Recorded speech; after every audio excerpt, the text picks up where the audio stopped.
How about Jeff? Jeff, you could say hi.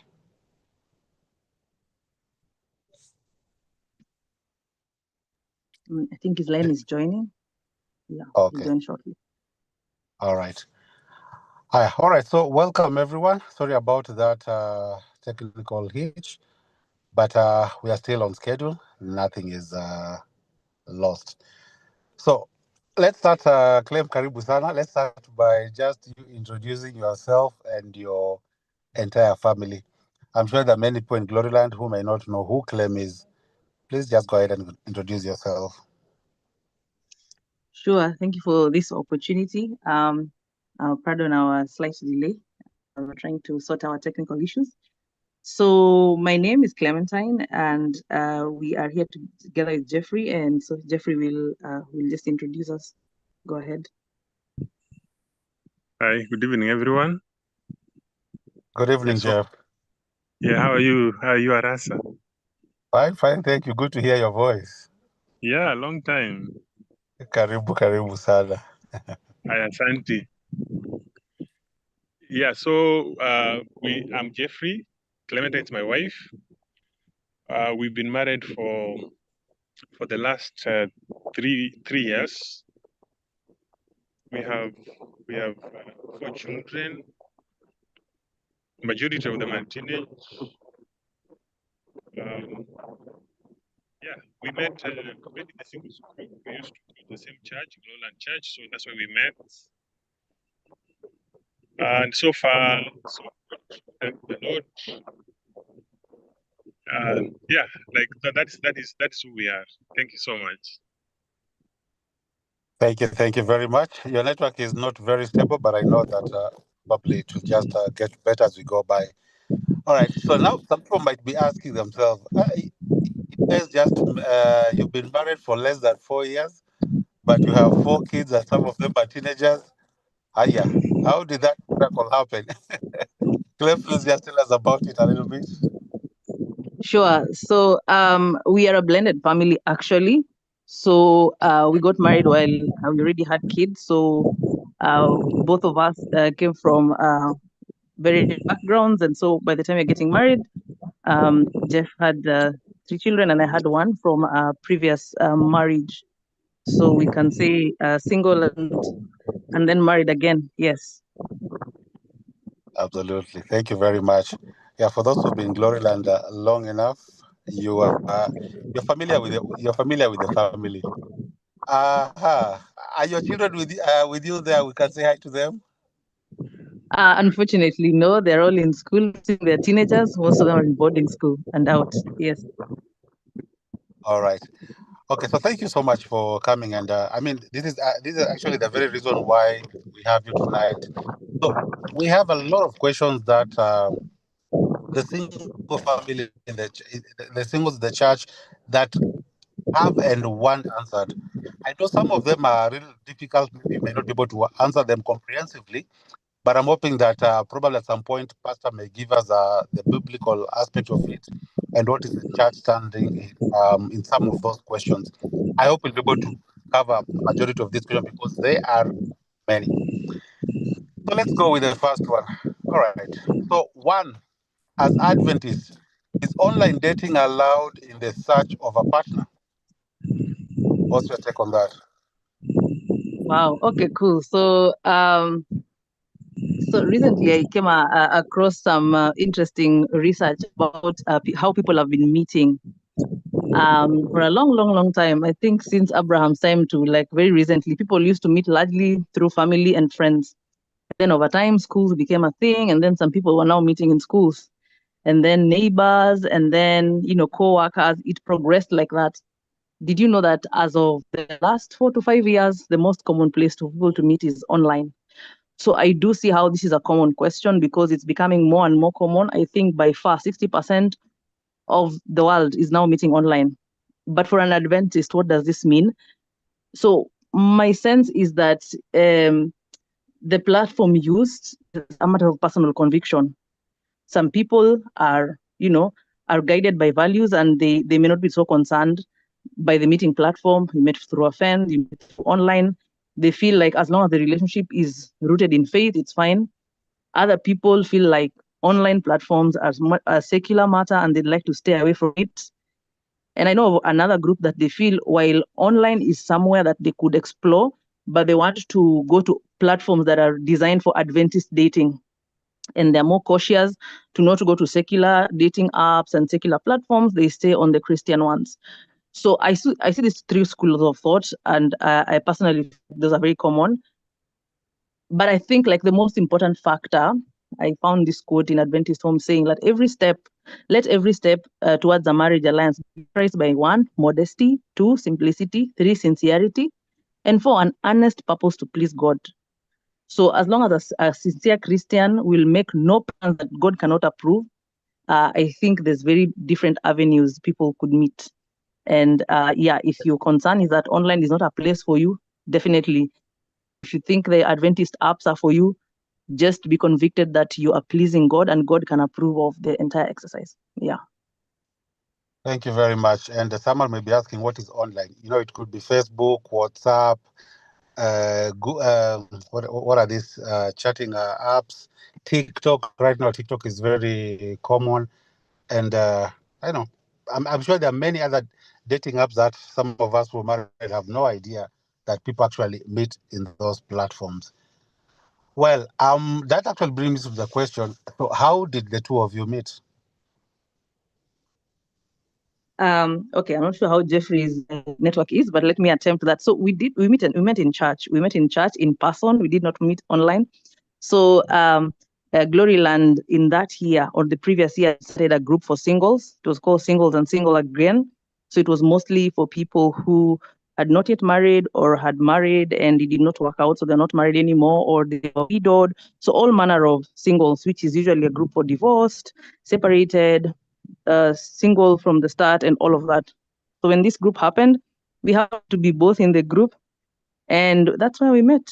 Yeah. Great.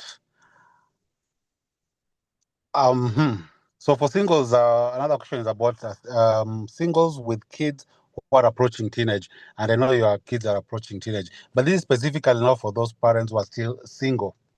I know you are single at some point, and then you came together and formed that blended family. But now for single parents, what's the best way to teach them about reproductive health, especially those of the opposite gender? For instance, you're a mother and you have a let's say, maybe Jeff could answer this. If you are a father and you have a teenage daughter, what would be the best way to talk to her about reproductive health? What is the age? What would be the best age, in your opinion?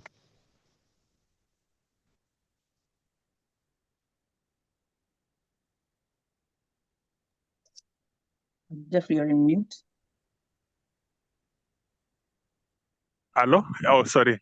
I was on mute. So I think that's a great question. And it is definitely a challenge that every parent will have to meet at one point. But there is this story. It's captured in Spirit of Prophecy. During the Passover period, when they're moving from Egypt to Canaan, every parent, every home, let me say like that, you're supposed to pack up blood outside the lintel of your house. So there is this story recorded of this child kept asking the father, "Dad, are you sure we have blood outside our door?" The father is like, yes, there is blood. But the child got so restless and kept asking the father, "Are you sure we have blood?" The father said, "Yes, we do have blood outside our house." So it is already night. The child gets so much restless. He's like, "Dad, are you sure?" The father is like, "Yes, I instructed the worker to put the blood there."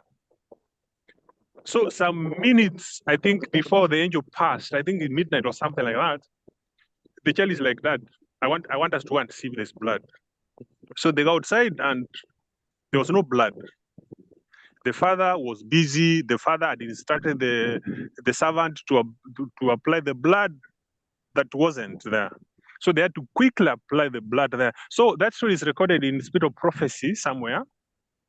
And the point of it is like, as a parent, there is some responsibilities that you cannot delegate. You have to face them yourself. You cannot delegate to a church, to friends, to nobody. And from our own experience, actually, because the other children are teenage, they're not even approaching teenage, they're teenage. So, initially you're a bit nervous, you shy as a parent. You try getting friends to talk to your children. You try getting this and that person to talk to them. But something you realize that they are not really addressing the points you really want addressed. So we came to a point and said, you know what? This is a responsibility that you have to take personal as a parent. It's difficult, but you have to get it. So we found it easy to start from Leviticus 18. Leviticus 18 has all these appropriate or inappropriate relationships, exposure. It talks about nakedness. So we did a real study on Leviticus 18. From you go verse by verse. You're like, God does not want this, He doesn't want this other one. To the very end. Then there are also other stories in the Bible that you can be able to use.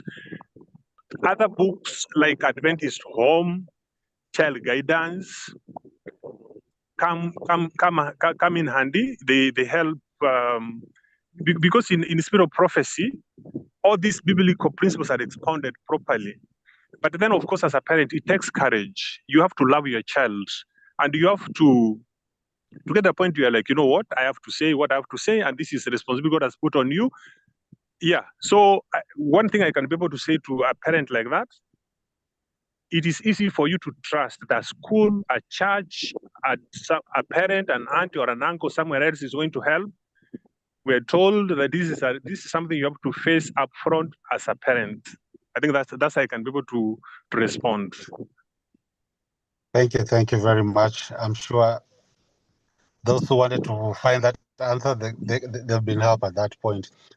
Now, I know at some point in in your singlehood, probably you have a child or two, and there's this the other parent who's not perhaps responsible enough. They just chose to disappear from the marriage and they went, and now you are alone there with your child.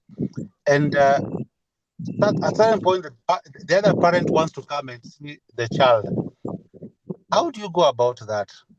What is the place of, let's call them deadbeat? It's not a very good name, but what is the place of the deadbeat father or mother, whatever? I think it mostly applies to men. Is it okay to allow the deadbeat parent to meet their kids? And how can you go about that? Either of you can answer that question. Okay, let me take a go at it. Yeah, the modern world uses those terms like deadbeats. I find them as secular terms because, in all honesty, that the person called deadbeat is a beloved parent to the child. You might have your own differences with that person. That's why you're not together. But for the child, that is their loving mother or their loved father. And there are so many cases you hear children get to an age they just want to see or be with their other parent.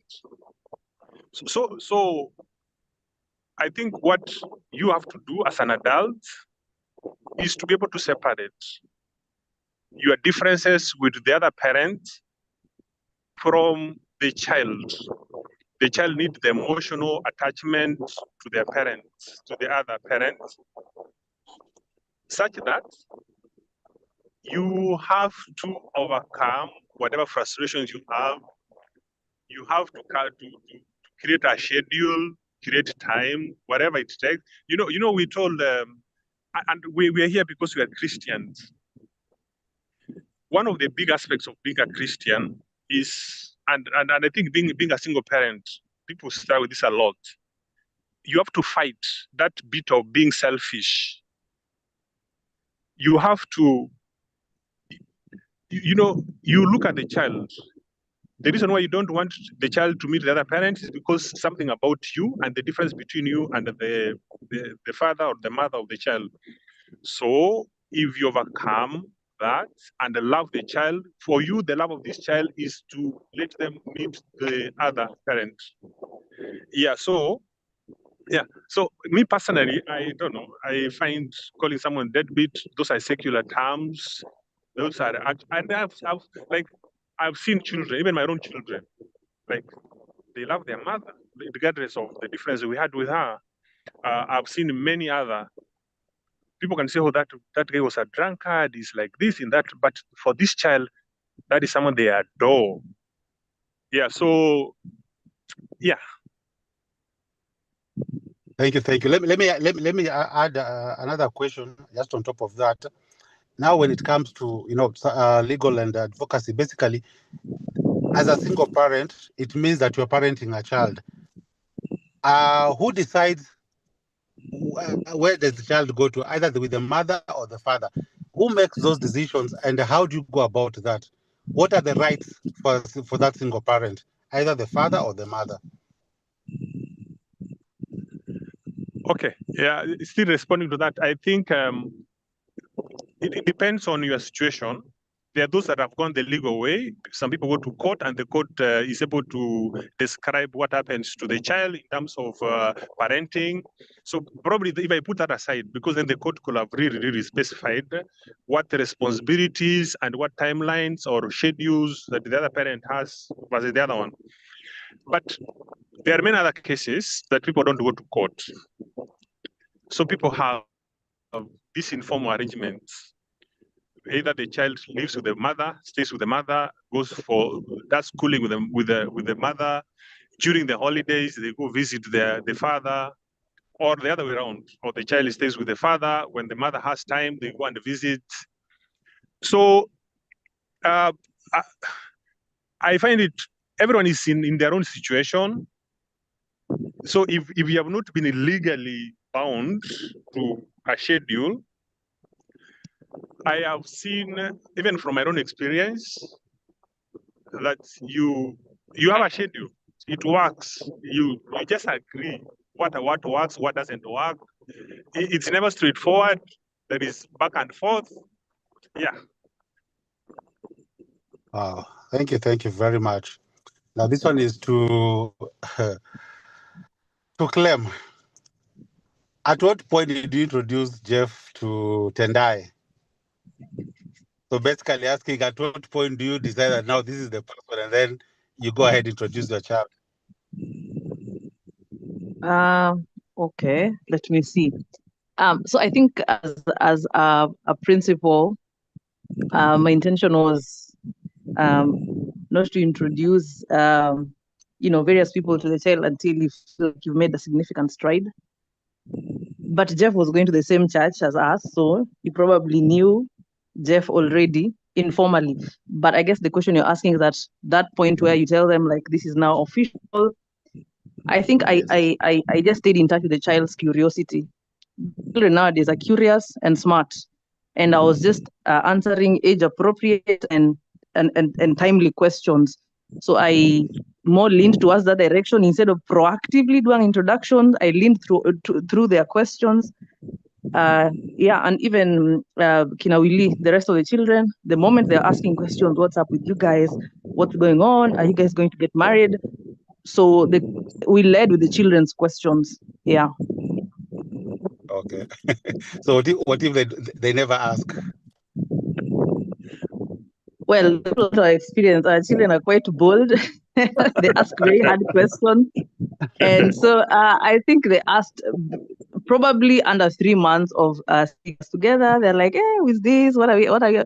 So they're very, very curious, and they move ahead much faster. Like they start asking about marriage way in advance. So, I think the key thing is how you carry out yourself. So Christian modesty determines that you are even acting appropriately, even in private, because children are there in private. So if they're asking marriage questions, it means they're seeing something else.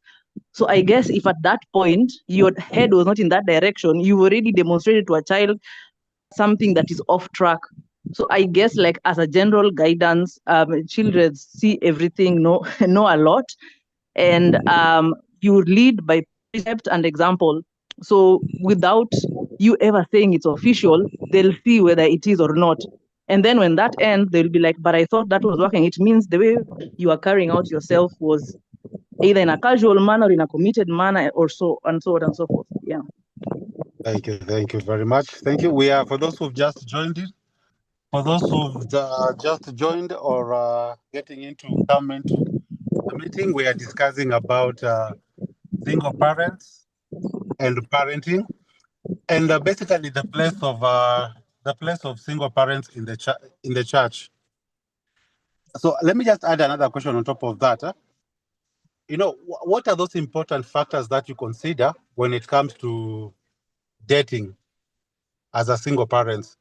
What are those things that you're looking at before you actually even make the decision that I want to date this particular person? Tell us about that. Is that for me or Jeff? Either of you actually can take that. Probably you have Okay. different. Okay, cool. So maybe I'll start with myself, and then maybe Jeff can add. I think for me, starting off, like, what was my first question? I think I had grown into Adventism, and I was very clear that really I would like to be with an Adventist. That was interesting because before I wasn't, and then now that I'd become, that was very important to me. And really wanted someone who is passionate about church. So I was serving in church. We were having a good time in church, and I was like, this is the kind of person that I would probably enjoy being with. So those two are very important. And the third thing for me, I wanted someone whose experience is like mine. So thing about being single again is that there's so much stigma, and a lot of people don't understand the experience. So I was eager to be with someone else who had gone through the same experience, right? So someone who's probably separated or divorced. So that was something that I found interesting, especially when I joined the singles group and realized, wow, here there's people who actually get us. A lot of times when you're in that situation, a lot of people are not very familiar with the life of a single mom, for example, or a divorcee. And so when we got into that forum and in Gloryland that was created, you found this other group of people who have your similar experiences, and you're like, they get me. So that was definitely something I was looking for. And looking for is a very hard word. Seeing that I'm saying that I was looking for something, but let me say those criteria. Yeah. I don't know, Jeff, if you had other criteria. Yeah, Jeff, do you have anything to add to that? Yeah. So on top of what she said, as we met because we came from a divorced situation. So there is this thing that you are avoiding. That is the experience you had there that you are running away from. Like me personally, I had met someone who I can be able to say now that we're unequally yoked. So someone that you realize that your spiritual experience was not the same, and one became a big monster, and it was a mess to date even, because the children identify with what. When the children are with you, they are disadvantaged. When the children go the other side, they are whatever they become, Pentecostal or whatever it is. Yeah. So, but initially you were thinking that Christian is Christian. So my personal experience was like, Christian is not Christian. There is being an equal and yoked within Christianity, even within Adventist, you can be equal and yoked. So, of course, the number one criteria was like, I don't want to repeat the mistake I did before of being unequally yoked. So when you meet someone, you are like, is this being unequally yoked? Even within church, you can be in the same singles group, you go to the same church, but that criteria of unequally yoked, like, do you guys agree on this, especially religious topics? And I've seen how that really, really affects the children. So when I met Clementine, for her, she describes herself also from an unequally yoked point. You are with an Adventist, but they're not serious about Adventism. And whatever happens, happens. Me, I was someone who pretended to become an Adventist, but when things, whatever turned out, they're like, me, I was not an Adventist to start with. And the children suffer a lot. Yeah, so that was the criteria, and I was looking at, and I find it very important. I think for everyone, like, there are many people feel like, oh, because someone is identifying themselves as a Christian or an Adventist, that's all that is important. That is really being unequally yoked, and it is a mess. Yeah. Thank you very much. Both of you have given quite strong points to consider when dating, especially as as a widow, a widower, or as a single person who's been in a relationship before. All right, so let me go to just two more questions, and then we'll bring this to a close. Or maybe there might be some questions that you would have wanted me to ask you, but I'm not asking them. So you're actually allowed to ask that question and respond also. But let me ask these questions. Besides, besides the widows and widowers, is there an age limit where someone gets and you're not considered as a single person? I'm asking this because, there are people who are in the church and perhaps maybe they feel like they're not really single. They don't know where they are. So is there an age limit where you can consider yourself as not being a single person? Whether there's a lower limit or upper limit, either of you can go. Clem, you want to attempt that? Okay, cool. So I think there is no age limit. I think the single is a contemporary word like others. Single can be single divorced, single separated, single never married, and so there's various ways you can say. But I think it depends on just how you perceive yourself in terms of your status, and there's no definitive age that you can say you're past being single. It's very flexible and it's very personal. You can review your status as this or that regardless of age. Some people are much younger, but they're like, me, I'm no longer single. Me, I've finished that world. For some others, they're single and they're looking to mingle at any age. So I think it's very individual, based on your aspirations, not the grammatical word single per se or age. Yeah. That's a very good answer. Maybe just an addition to that question, what would you tell someone who's, as a single person in the church, particularly in our Glory Land Church, and maybe they feel out of place? You are in this group where you have, somebody in their 20s, in their 30s, in their 40s, 50s. Is there anything that brings them together? What would you tell to a person probably considering whether to join that group or not? I, as a huge beneficiary, I would definitely encourage people to jump on any opportunity to interact with other single people, especially if you have an aspiration to get married again or for the first time, whichever your situation is. I think shying away from these forums is not something I find beneficial. One, you get to serve God. I think the process of continuing to serve God remains important whether you're single or not, and just finding a way to plug into church. I remember that time I was not just in singles, but I was in all the various forums, and it was just fun to serve with everyone else in a great time, because I think one of the things you'll find about being single is that there's a lot of isolation and loneliness. And a lot of people fall into a lot of in these moments when you don't have great associations. So I would definitely encourage someone who's single, plug into church, plug into, service. What can you do for the Lord? Keep doing that. And in there's great friendships. I remember one of my biggest support systems was definitely my church community in that time. And I was lucky that one of them was a single group. And in there was, an amazing person in there. And this is many years later. So I wouldn't shy away from such forums. All right. Jeff, do you have anything to add to what Clem has said? No. I think that's it. All right. Thank you very much. Now to the last question. Probably you can share this. What are some of the challenges that single people go through? Right, I'll take this since I'd alluded to it. This question, it makes me think. A lot of times I thought, like, is there a single person in the Bible? Surely, who can I relate to? And I remembered Hagar, the bond servant of Abraham. So I think it's in Genesis 21. So Abraham, they have agreed to send her away. So what Abraham gives her bread, a bit, and water, and off she goes. And the Bible records when she was sent away, she went and departed and wandered in the wilderness.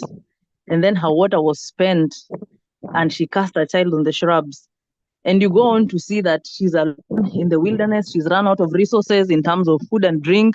and she's like, my child is going to die, and she goes far and starts crying. And I feel like this sometimes is a perfect explanation of the life of a single parent. I cannot speak for single dads, but I think it's quite uniform when I can speak for myself as a single mom. So if I can resonate with that without experience of Haga. So number one, obviously, there's that isolation and loneliness, especially in our society. There's a way everyone now gives you a very different lane, right? Your interactions are much more limited and people are much more cautious. There's just a stigma to it that causes a lot of isolation. And then, of course, that is what is added to it is that you're navigating a lot of things alone, especially if you're with someone else before, where you're sharing even the mental load, the emotional load. Now you're really on your own, and that can be quite something. And then, obviously, the financial stress can check in. You're coming from probably a double income family to a single income family, especially if the initial times when the amount of consensus is not enough for you to share responsibility. Maybe you're in that phase when things are tense and some people are paying, others are not paying. So it can be financially stressful. And generally, the burnout, like everything you do yourself. If before one person used to do pick up, the other person does this, you are sharing even the physical load. When you become a single parent, all of that falls on one person. So let's say you are the one now who gets to stay with the children, or one of them, it can be quite stressful and exhausting. And definitely the conflict that comes with it, especially in the initial years, there's a lot of conflict and back and forth. The say the kicking of a dying horse of the previous relationship, right? You have a lot of unresolved stuff, and conflict is much more common. Obviously, I do feel like this goes down over time and settles down, but there is that load. So and I go back to Hagar's situation. When you go to Genesis 21, verse 17, right? God is saying, and God heard the voice of the lad, and the angel of God called Hagar out of heaven and said unto her, what aileth you, Hagar? Today God is asking everyone, like, what is you? What is ailing you? And then God says, fear not, for God has heard the voice of the lad. Arise and lift up the lad. So I think one of the most common things I felt, and a lot of people in the single community were able to encourage me in this way, cheer up, fear not, this child will do well. The Bible tells us your children will be taught of the Lord. There's so much anxiety, about your child, about yourself. And looking at someone like God says, this child of yours I will prosper for you. This life you will not lack. And today we read their story that they were actually a great nation because God made them so, right? And so, yeah, I think those are the challenges. And my encouragement in that moment, it's a very, very challenging time at times. Yeah. Thank you very, very much, Clem. Did you want to add anything, Jeff, as we bring this to a close?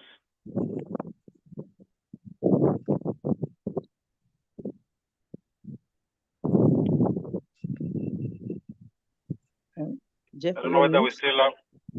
Hello? Oh, no. Go ahead. Yes, now we can hear you. Go on. Yeah, so one other thing I'd add is one of the challenges that single people face is what is called shame. I think circumstances are different. Like, if I can talk for myself, having been married, your marriage has broken up. For many years, you feel ashamed. You look at it like people are looking at you, that there's something you didn't do right. It's a failure. You carry that for long, and sometimes it comes out in conversations. I can imagine some people, if you've not been married before, people are attributing that to something you're not doing right or something you didn't do right. Yeah, so that is something you have to really, really battle with. People would say things and you'll be able to interpret them personally and they'd be hurtful. Yeah, but as Clem said, I think being in church, being with people probably similar experience, you find community. But there is a phase where you really hide. You don't want to identify yourself to that situation. And I don't know, but I thank God so much that in Golan that period, the singles group was formed, and I think Arasa, you were really instrumental in that. That really helped us overcome that shame. Like, you can stand out, that's who you are. You are a single parent, whatever went wrong, went wrong. So that they existed, that group really helped us come out, overcome, and realize that, you know what, there are many people in these situations. It does not necessarily have to be your own.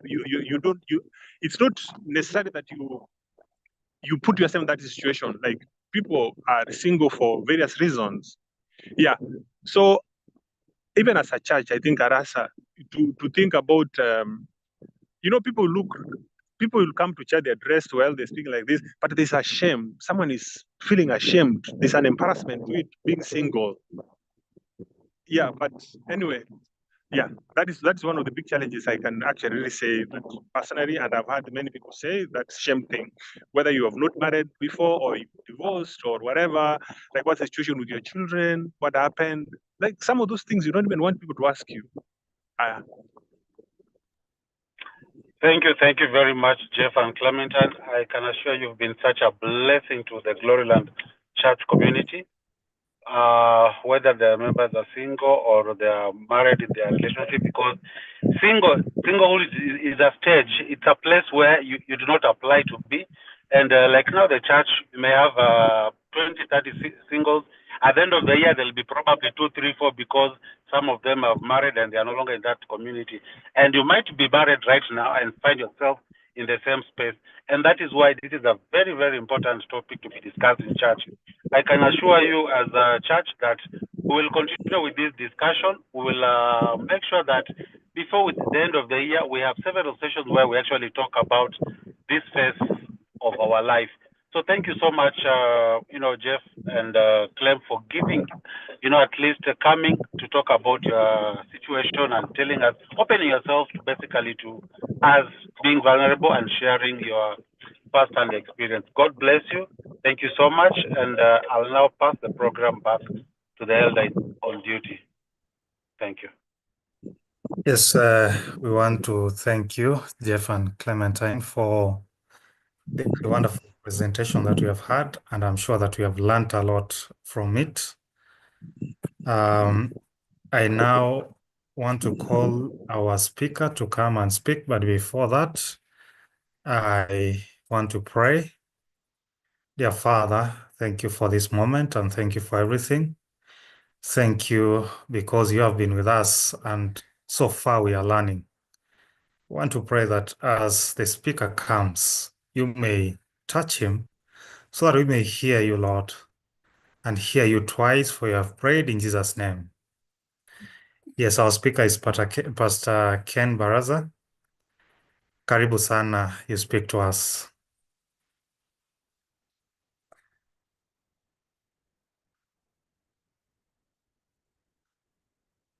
Is Pastor with us?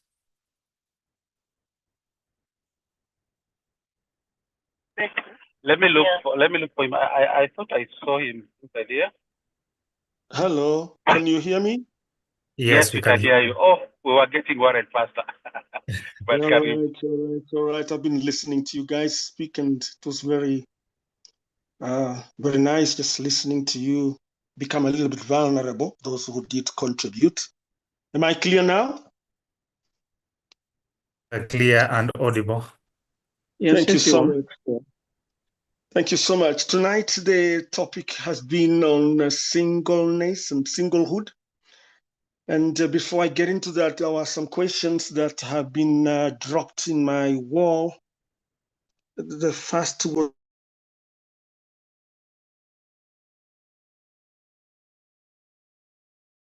the role of cooking. Let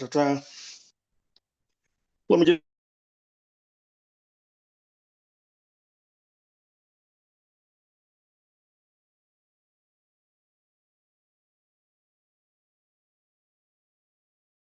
unique to each gender.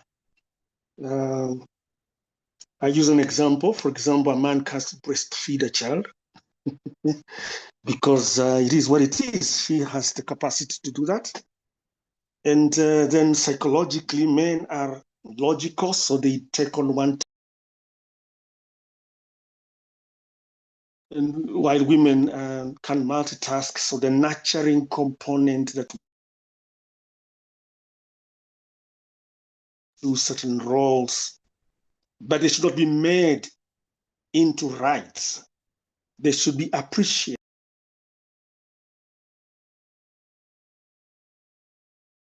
Also because of the industrial space, we all go to work with our spouse.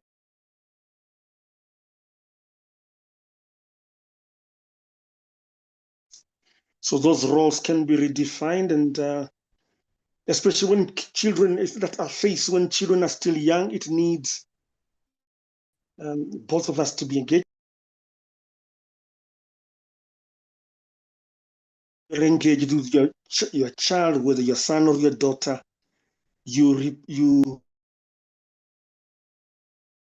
what your wife does, because for one, the breastfeeding role with a child more than you. So you should be creative, you should be intentional.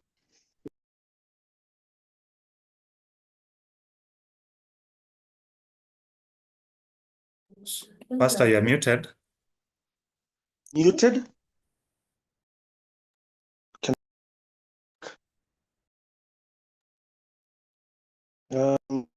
Still? Yes, you're muted, Pastor.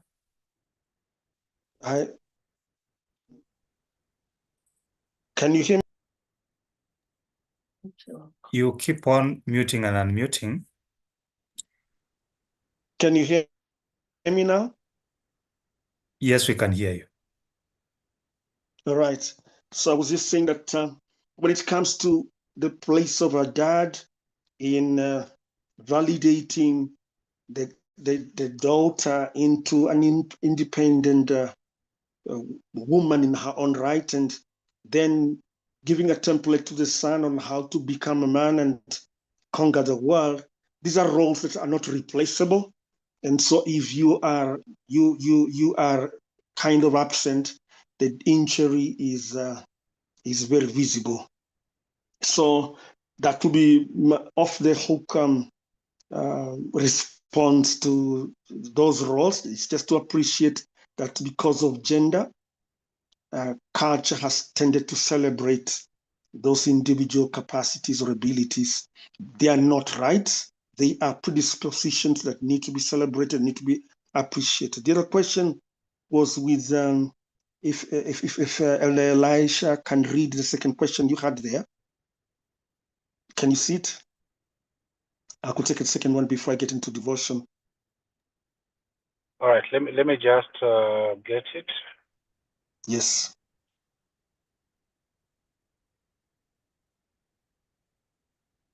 So while he's getting it, say for example, if for any reason one of you has an income that can allow for the other to be at home, preferably the woman, it will be advantageous because the nurturing aspect when kids are still young, we have found out that kids whose mother is present at their formative age tend to come up with brilliance. They perform better their roles because they have emotional security right from the word go. The love of a mother, the love of parents gives children a very good head start in life. But again, that is something that needs to be discussed. It shouldn't be imposed because each of you have gone to school, developed their careers, and let's say this value in both income streams, and also the idea that sometimes you can say that you let go of your job and then getting it back might be a challenge. So all those options have to be weighed and discussed. What happens if when I come back, I can't get a job?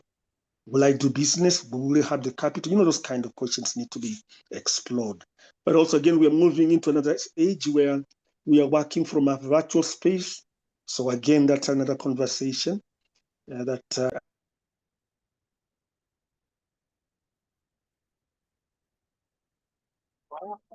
So the question was?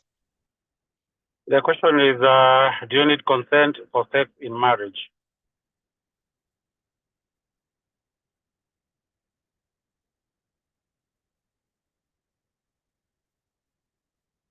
Did you get the question? Pastor, your mic is muting and unmuting. I don't know what's going on. I have no idea, but are you now hearing me? Yes. All right. The whole experience about sex is that the first place, the mind is the greatest sexual organ. So if the mind is bypassed, so how are you accessing your spouse, whether man or woman, if her mind or his mind is not there? Because if the mind is not there, then sexually she's not in that space, or he's not in that space. The hormones necessary, whether estrogen, testosterone, and more, if they are not released, then both parties will not be in that space, in that zone. So will you be having sex or you'll be raping each other? So from a urologistic, or from that perspective, as urologists will tell us, if the mind is not in that zone, then this person is not really present. And so it's just civil, it's just, it's respect for one another to ensure that both of you are in the same zone. And things like foreplay are helpful in bringing each other to the same zone.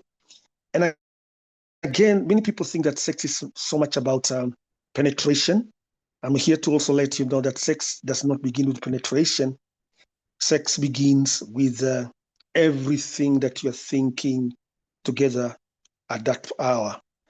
Once you're in that moment, in that tune, that thinking, then you are really beginning to the flirtation, and eventually the penetration.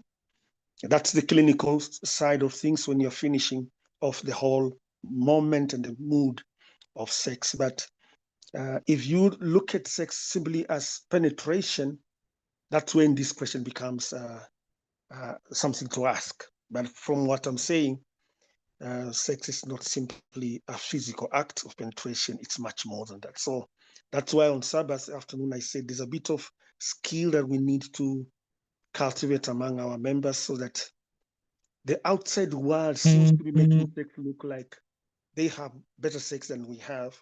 They've taken a good gift given to us by God, and they've run away with it and made it look like it's more interesting out there, when sex is a gift to us that we need to enjoy as married people. So that's something that needs to be understood. Allow me then to get into the devotion this hour. I would want to look at biblical perspectives on singleness. Singleness is a wide topic, so I've just narrowed down to some biblical perspectives. I'll begin by a text, and that will be 1 Corinthians chapter 7, verse 32 through 34. Let me define it. The Bible seems to define marriage as well as singleness as a gift. Both are gifts. And then singleness is a way to follow Jesus and devote influence, time, energy, and relationships to help others in a way that married people cannot, because of their preoccupation to family. So that would be the definition that the Bible seems to give of singleness. Let me quickly mention some people that were single in the Bible. The Old Testament, I think of a quick example is Mr. Lot, or Elder Lot. When Sodom was destroyed, he lost his wife, and then he became single. And like most situations, when people are single, he became vulnerable, and his daughters took advantage of him. But basically, he was single in the mountains with his two daughters. I also think of Naomi. When she lost her husband, Boaz, she became single. And like I said yesterday, God has a way of turning situations that look very bad into powerful goods. And I'm not saying that go and become single so that God can do that, but this is a case where she had lost her husband, and she managed to go back with Ruth, who stuck with her hand. Then Ruth gets to get married to another man, and we know how the story ends up between Ruth and I guess the husband who was related to Naomi. And from there we have Jesse, we have King David, and on and on, and the salvation story is on. In the New Testament, do you know that Jesus was single? John the Baptist was single, Paul was single, Thomas, and in fact, I could dare hazard a guess, most of the disciples, because of persecution and because of embracing Christianity, became single. They ended up as singles, and all of them then served God better in their state as single. Paul, we don't read of him when he was a Pharisee. Of course, he was married because that was one of the qualifications. But later on, he speaks of himself as, I would rather you remain as single as I am, meaning that perhaps when he embraced Christianity, he became single. That's why he's able to speak very candidly about the gift of being single in 1 Corinthians chapter 7. And he talks of singleness as a gift. And also Jesus talks about it. I'll mention that text shortly. But did you know that the servant of your prophet as a church, Mrs. White, when the husband died in 1881, I think it is, or 82, around there, she remained single. There were those who tried to encourage her to marry, but she chose not to remarry. And her son, Willie, became her manager for her ministry until when she died. And then his brother, her other son, she had 4 sons, 2 sons. One died at 16, another one died when he was just a few months old. So she remained with 2 sons, and then the hubby died, and she remained with now the 2 sons, and one married, that's Willie, but the other one he never married. So I think sometimes we have overblown this whole idea about being married. It's a good thing, I must say. If you're married, if we are married, those of us who are, that's good. But let's not frustrate and pressurize those who are not married.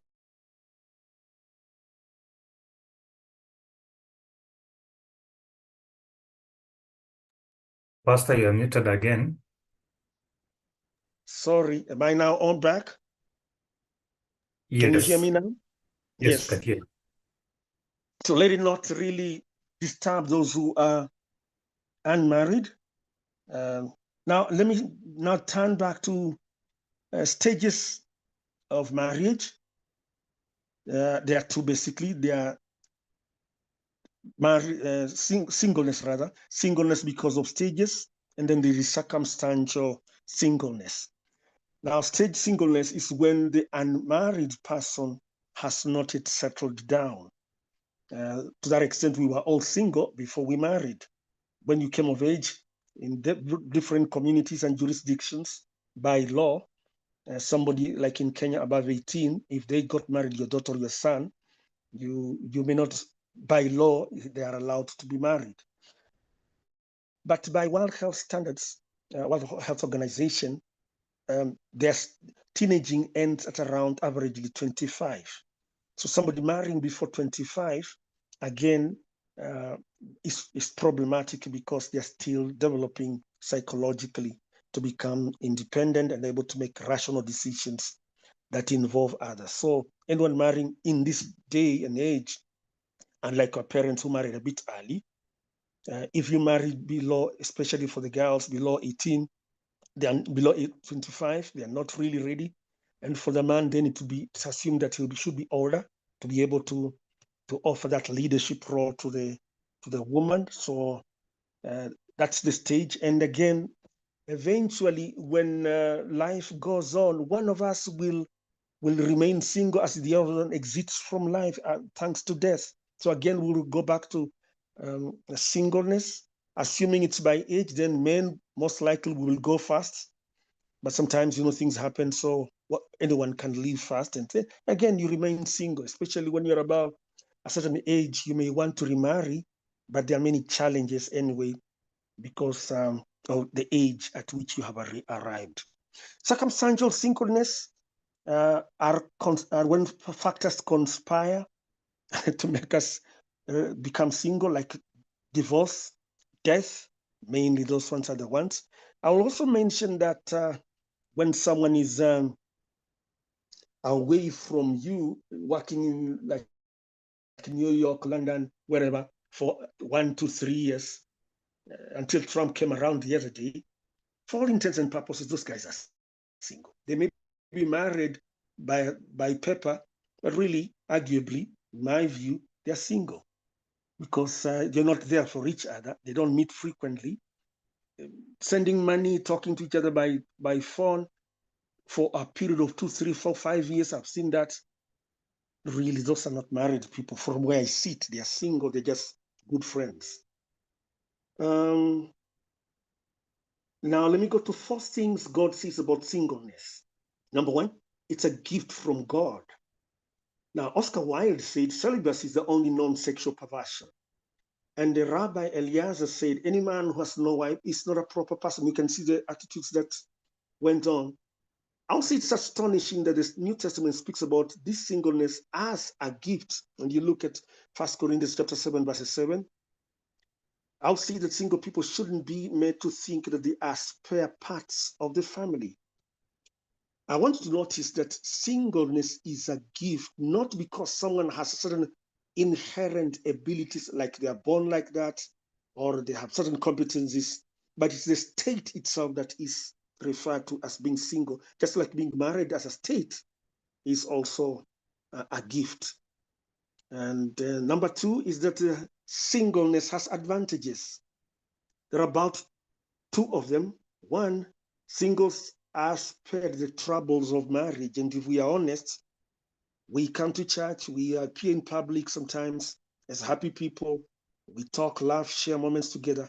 But you and I know, those of us who are married, that marriage has a lot of challenges, a lot of pain. Some people are even lonely when they're married. They're only sharing a roof. Even if they're sharing a bed, you and I know that sometimes it comes to a point where nothing is happening like intimacy.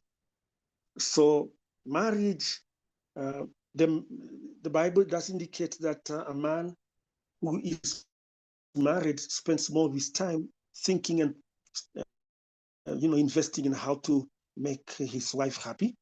And the reason why a wife will want the man to make her happy is because she has to nurture the family and she needs to be supported and to be provided for. So those dynamics make the man invited to create time, to lend his energy, to invest in what it will take, making the family to be able to survive, making sure that the kids go to school, making sure that they invest for the family home and stuff like that. All this require energy, require mental and emotional presence. So this person, technically, they give their service to the church from the time that is remaining, even though we also know that married people tend to be more stable. And so when they give any service to church, whatever little they do, they give it from a point of stability. But singles tend to have more time, can devote more of their energy to the church. Another advantage is that when you're single, while marriage is a blessing, but it has difficulties. Single persons can offer more time and effort at church. And not only church, but even in their career development. Now it may look like it's not an advantage, but you and I know that the previous central bank governor, you remember he was a single. We know of many people who served kings and were eunuchs. Daniel, as a prophet, seems to have been one. So there's a way in which when you're single, you expend your energy, you spend your energy in that zone of working or devote it to your career development, and then that becomes your baby, so you run with it well. That's not to say that I'm advocating for people to remain single so they can serve the church or maybe devote their time to whatever career. I'm simply saying those who are in that zone, if they are focused, they have more time, they have a little more resources available to that career or serving the church. And then number three is that singleness is hard. You remember that when God created Adam, he said, it's not good for a man to be alone. I'll make a helper suitable for him. So a woman was created to be a helpmeet. She comes to meet his or Adam's needs, which include companionship. There's a way in which a woman stabilizes a man. There's a way in which intimacy stabilizes both of them. The woman feels celebrated as a beautiful person, and the man is stabilized in his ego. And those are important because a man whose ego is not stable is a mess. And a woman who doesn't feel celebrated is very irritable. So it's important that that zone is occupied by both being married. So when people are not married, they are lonely and they are sexually easily tempted. And so the antidote to that is finding companionship in a sustainable relationship called marriage. Number four is that singleness is transitory. Many singles will someday get married.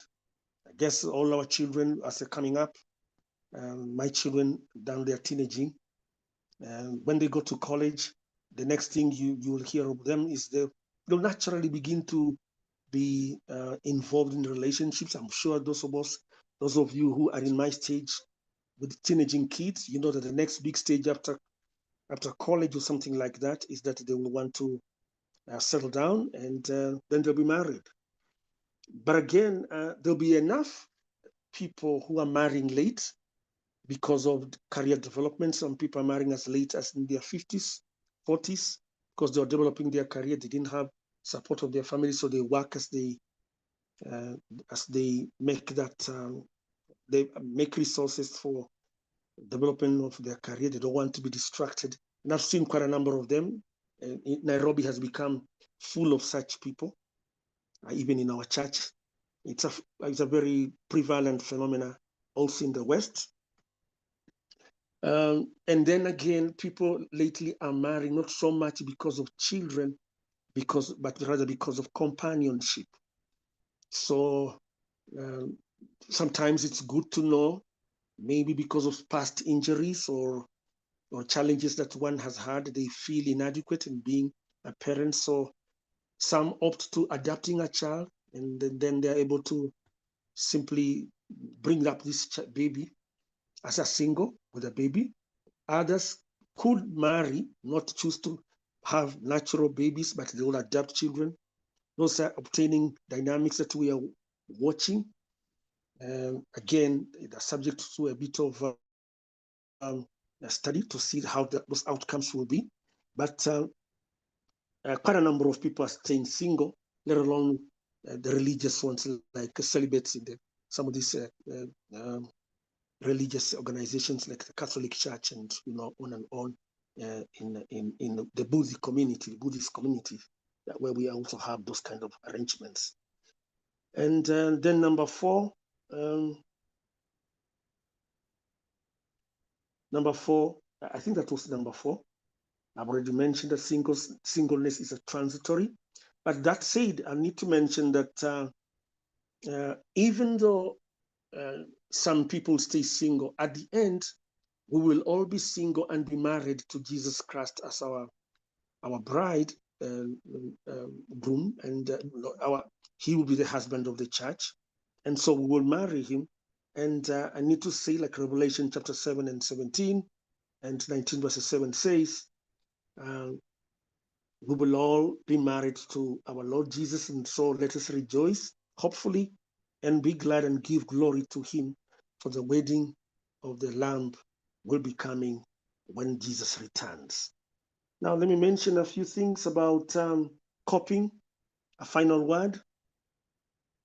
And I want you to put down Matthew 19, verses 10 through 12. where Jesus says some people are given singleness as a gift. These are the 5 attitudes that you need to have if you find yourself or you find somebody who is single. Number 1, learn to be thankful, learn to be positive in your sense of singleness. And for those of us who have friends who are single, let us not condemn them. Let us not have attitudes. Let's not badmouth them. Let's not make them feel they are threats. It is okay when time comes, if ever they will marry or remarry, whatever the state is, with the circumstantial stages, they'll marry. Let's not apply pressure on them. Let's not frame them as incomplete. Let's allow them to be happy, and God and their desires will be met. If their prayer is that they want to be married, God in His own wisdom will bring them that person that can fit their need.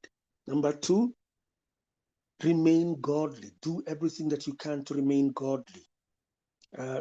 Just the fact that I'm single doesn't permit me to be amorous, to be around and about messing up with either other singles or vulnerable people because of their unstable marital relationships. Let's be godly in that state. Let us be sanctified in vessels, devout to God, and then serving Him in that state. Number 3, keep your eyes fixed on Christ and on heaven.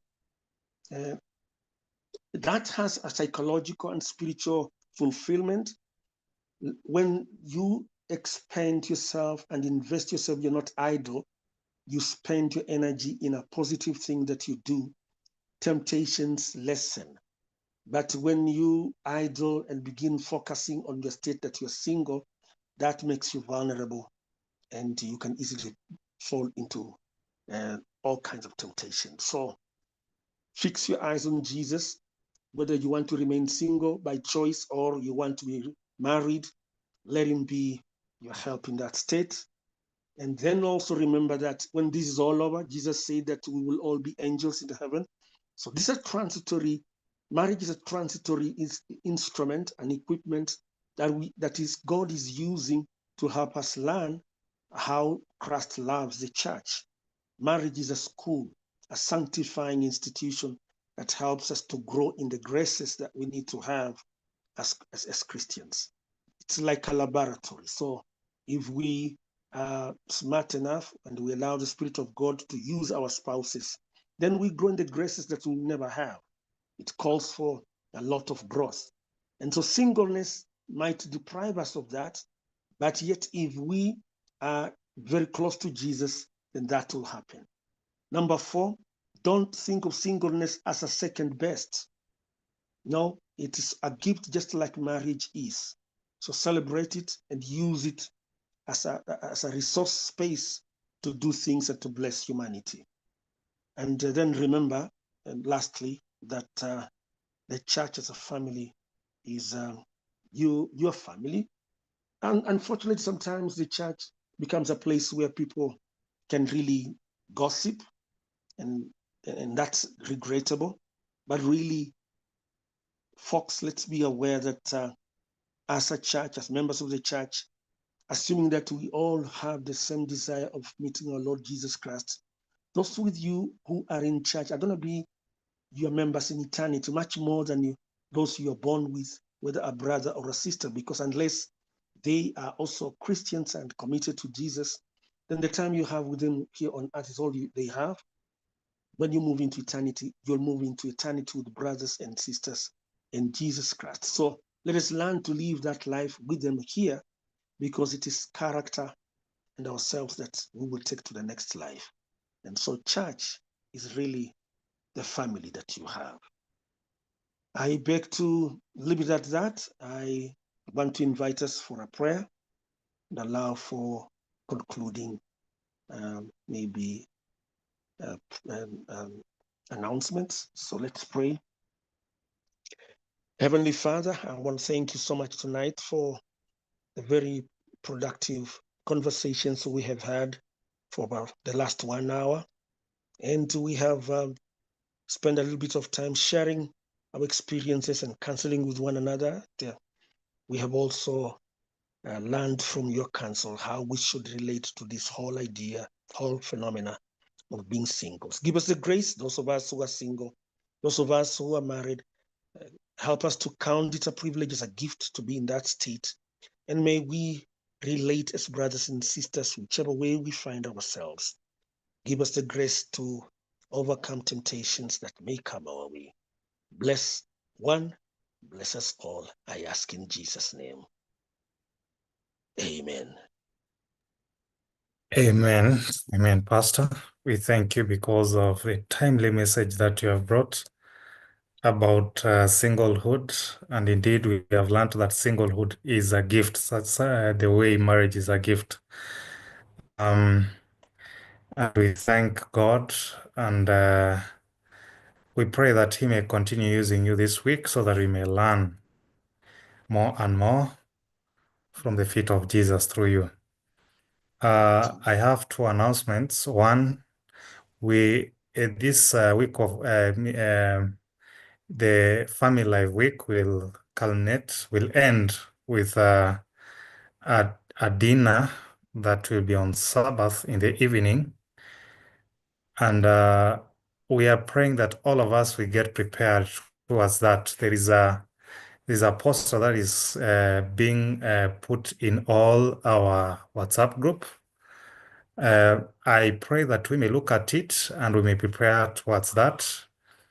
I know that we will have good time, and let none of us miss. The second announcement that I have is that the Magambos, they lost their mother, and they traveled today. Magambos, yes, their mother. That is the mother to the wife to Magambo. They traveled today, so let us not go there because we'll not find them. We shall be advised when they'll be back, so that for those who did not have a chance to go and console with them, we can go there to console with them once they are back. Otherwise, have a lovely evening, and I thank all of you for having attended, and I pray that we continue attending so that we can have a sharing that comes from Jesus, and we will be blessed. Thank you. We can live at our own pace.